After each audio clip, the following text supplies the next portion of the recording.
మార్చి 31, 2024 సుందరయ్య విజ్ఞాన కేంద్రం సోయబుల్లా ఖాన్లో తెలంగాణ ఉద్యమకారుల ఫోరం రౌండ్ టేబుల్ సమావేశం నిర్వహించుకోవటం జరిగినది. ఈ సందర్భంగా కొన్ని డిమాండ్లతో కూడిన ఒక కరపత్రాన్ని కూడా విడుదల చేసుకున్నారు. గల్ఫ్ కార్మికుల కోసం సంక్షేమ బోర్డును ఏర్పాటు చేయాలి. అసైన్ భూములన్నింటికీ పట్టాలిచ్చి సర్వ హక్కులు కల్పించాలి. సీమాంధ్ర కార్పొరేట్ వర్గాలు ఆక్రమించిన ప్రభుత్వ భూములను వెనక్కి తీసుకోవాలి. ఇండస్ట్రియల్ ఏరియాలో భూములను తెలంగాణ ప్రాంతం వారికి 85% కేటాయించాలి. వ్యాపార కేంద్రాలు, పరిశ్రమలలో తెలంగాణ ప్రాంతం వారికి 85% ఉద్యోగాలు కల్పించాలి. తెలంగాణ సినిమా పాలసీని ప్రకటించాలి. రైతు బంధు 5 ఎకరాల కంటే పరిమితం చేసి రైతులు పండించిన పంటకు గిట్టుబాటు ధరలు కల్పించాలి. మూసివేసిన పరిశ్రమలన్నింటినీ పునరుద్ధరించాలి. జనాభా తమాషా ప్రకారం ప్రతి ఒక్క కులానికి బడ్జెట్లో కేటాయించాలి. పైసల భాగం పాలనలో భాగం కల్పించాలి. ఉద్యోగ క్యాలెండర్ను ప్రకటించాలి. తెలంగాణ ప్రాంత జర్నలిస్టులకి జర్నలిస్టు కాలనీలు ఏర్పాటు చేసి సొంతంగా మీడియా రంగంలో ప్రవేశించడానికి వడ్డీ లేని రుణాలు ప్రోత్సాహాలు కల్పించాలి. మొదలగు డిమాండ్లతో కూడిన విజ్ఞాపనను ఈ తెలంగాణ ప్రభుత్వానికి చేయటం జరిగినది. తెలంగాణ ఉద్యమకారుల ఫోరం. దయచేసి జిల్లా చైర్మన్లు, రాష్ట్ర సభ్యులు కొంచెం ముందుకు రావాల్సిందిగా కోరుతున్నాం. దాని తర్వాత మీరు వెళ్ళి కూర్చోవచ్చు.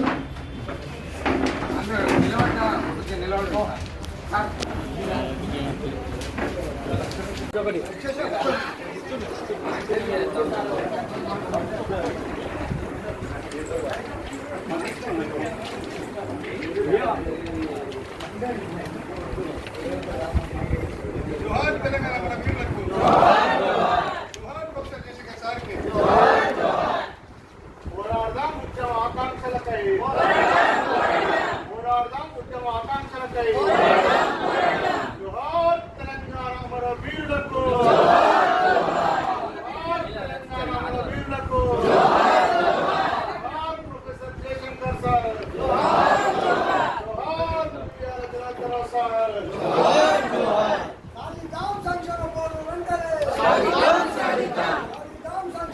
యాభై గజాల స్థలాన్ని హామీని వెంటనే నెరవేర్చాలని ప్రభుత్వాన్ని డిమాండ్ చేస్తున్నాం.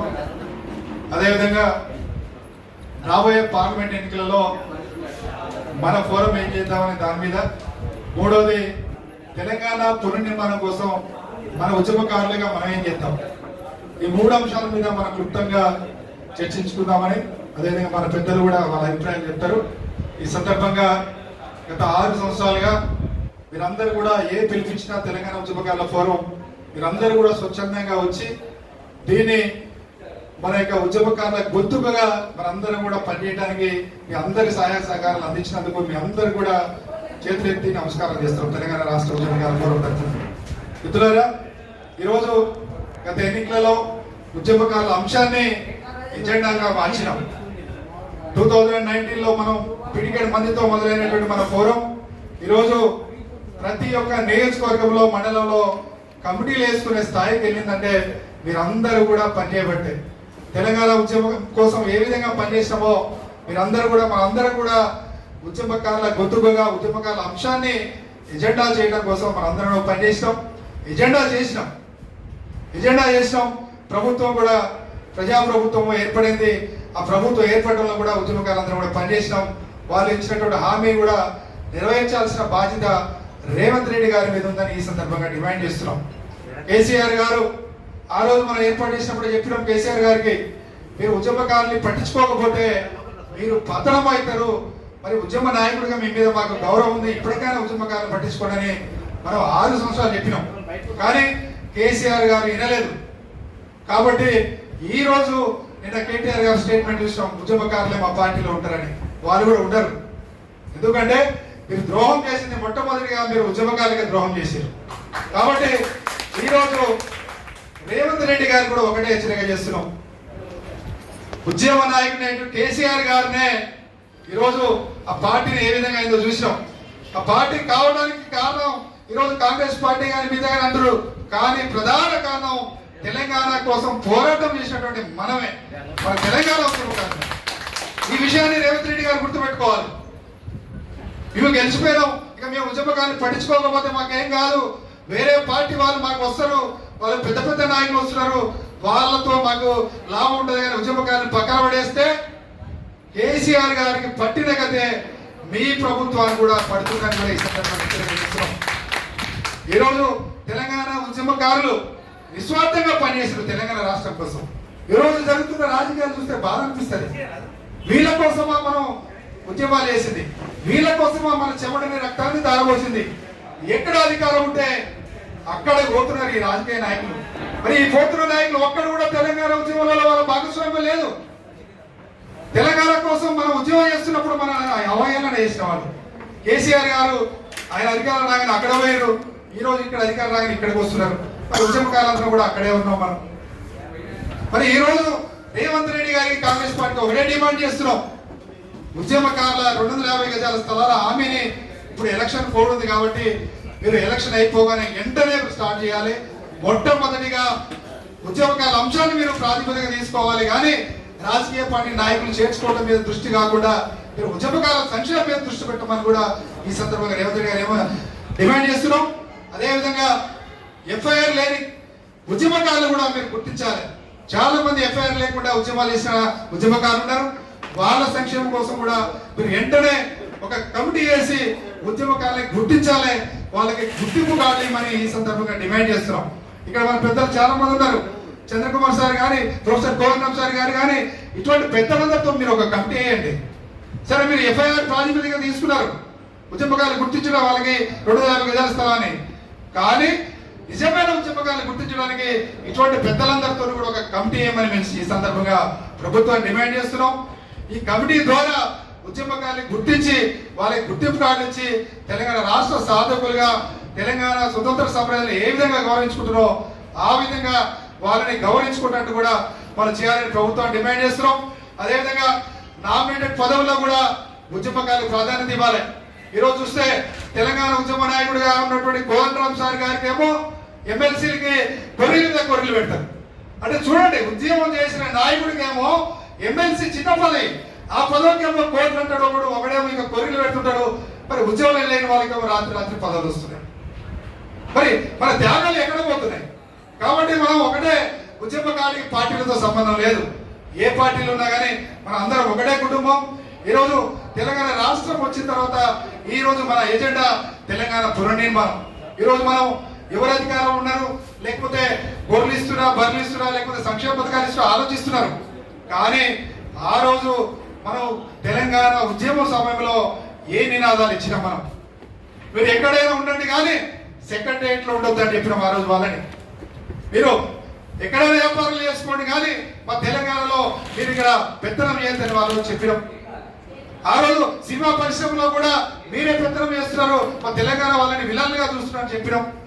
మీడియా రంగంలో కూడా సీమాంధ్ర పెత్తనం అని చెప్పినాం. ప్రతి ఒక్క విద్యా రంగంలో విద్యా సంస్థలన్నీ కూడా సీమాంధ్ర వాళ్ళని చెప్పినాం.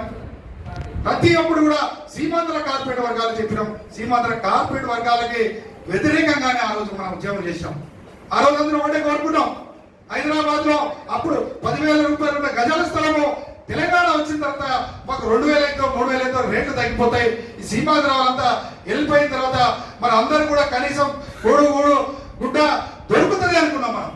కానీ తెలంగాణ రాష్ట్రం వచ్చిన తర్వాత మన ఉద్యమ నాయకుడిగా చెప్పబడే కేసీఆర్ గారు ఆ ఉద్యమ నినాదాలను కూడా మర్చిపోయి సీమాంధ్ర కార్పొరేట్ వర్గాలతో కుమ్మక్కై తెలంగాణ ఉద్యమకాలని ఆ రోజు ఒకట ప్రయత్నం చేశారు.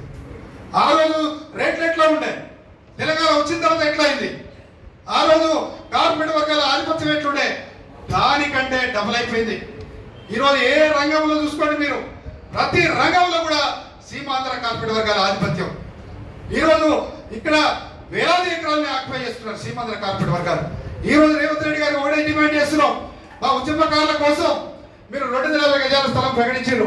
ఆ 250 గజాల స్థలం రావాలని మీకు ఒకటే సింపుల్ టెక్నిక్, సీమాంధ్ర కార్పొరేట్ వర్గాలు ఎవరైతే కబ్జా చేసిన భూములు ఇస్తే దాంట్లో సగం చాలు మా తెలంగాణ ఉద్యమకారులు.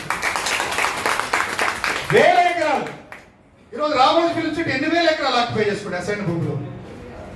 మెగా కృష్ణారెడ్డి 8,000 ఎకరాలు ఆక్యుపై చేసుకున్నాడు, రామేశ్వరరావు 8,000 ఎకరాలు ఆక్యుపై చేశారు. అంటే ఈ రోజు మనం కూడా ఏం ఆలోచిస్తున్నాం అంటే మన సంక్షేమ పథకాల గురించి ఆలోచిస్తున్నాం. పెన్షన్ ఇస్తున్నారా లేకపోతే ఉచితంగా ఏమి ఇస్తున్నారో ఆలోచిస్తున్నాం. కానీ మన భూముల్ని మన వరుల్ని రేపు మన పిల్లలకు కూడా అవకాశాలు రాకుండా కొల్లగొడుతున్నటువంటి సీమాంధ్ర కార్పొరేట్ వర్గాల ఆధిపత్యం గురించి మనం ఆలోచించట్లే. ఈరోజు మన ఉద్యమకారులందరూ కూడా ఆలోచిద్దాం ఒకసారి. ఈ రాజకీయ పార్టీలు కేవలం ఓట్లు సీట్లు అంటున్నాయి. ఓట్లు సీట్లు కాదు. కేసీఆర్ గారు ఎక్కడ ఫెయిల్ అయిందంటే ఉద్యమ పార్టీగా ఉన్నటువంటి ఆయన పార్టీని నేను భక్తు రాజకీయ పార్టీగా మారుస్తున్నానని చెప్పినప్పుడే కేసీఆర్ గారు ఫెయిల్ అయింది. ఈరోజు రాజకీయంలో కేసీఆర్ గారు అప్పుడు పోటీ చేసినప్పుడు మనం మంచినీళ్ళు తాగి మొక్కజొన్న కంపెనీ తిని ఆయన గెలిపించినామా లేదా? ఆయన ఏ డబ్బులు ఇస్తే ఆయన ఓటేసినాం మనం. ఆయన ఏ విస్కీ తాపిస్తే ఓట్లేసినాం.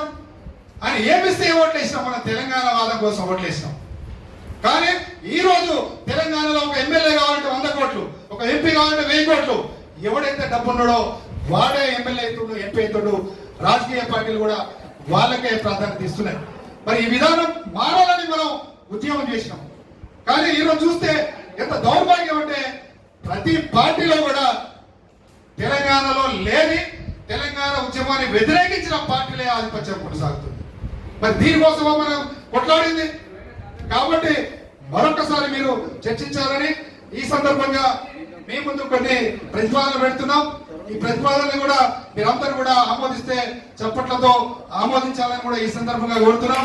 అదేవిధంగా ఈ పార్లమెంట్ ఎన్నికలలో కూడా ప్రజాస్వామిక సెక్యులర్ శక్తులే గెలిపిద్దాం అనుకుంటాం. మరీ ముఖ్యంగా అసెంబ్లీ ఎన్నికల్లో మనము కాంగ్రెస్ పార్టీ మద్దతు ఇవ్వడం జరిగింది. ఈ సందర్భంగా మనం మన మార్చి 12వ తారీఖు జరిగిన వివేక్ గారు వచ్చిన సమావేశంలో కూడా చెప్పినాం. కాబట్టి మీరందరూ చిన్న నాయకులు అనుకోమాకండి. ఈరోజు వాళ్ళు 100 కోట్లు పెట్టి ఒకడు ఎమ్మెల్యే గెలుస్తున్నాడు. ఈరోజు మన దగ్గర 1 కోటి రూపాయలున్న వాళ్ళని ఓడిస్తాం. మనం 1 కోటి రూపాయలున్న ఓడిస్తాం వాళ్ళని.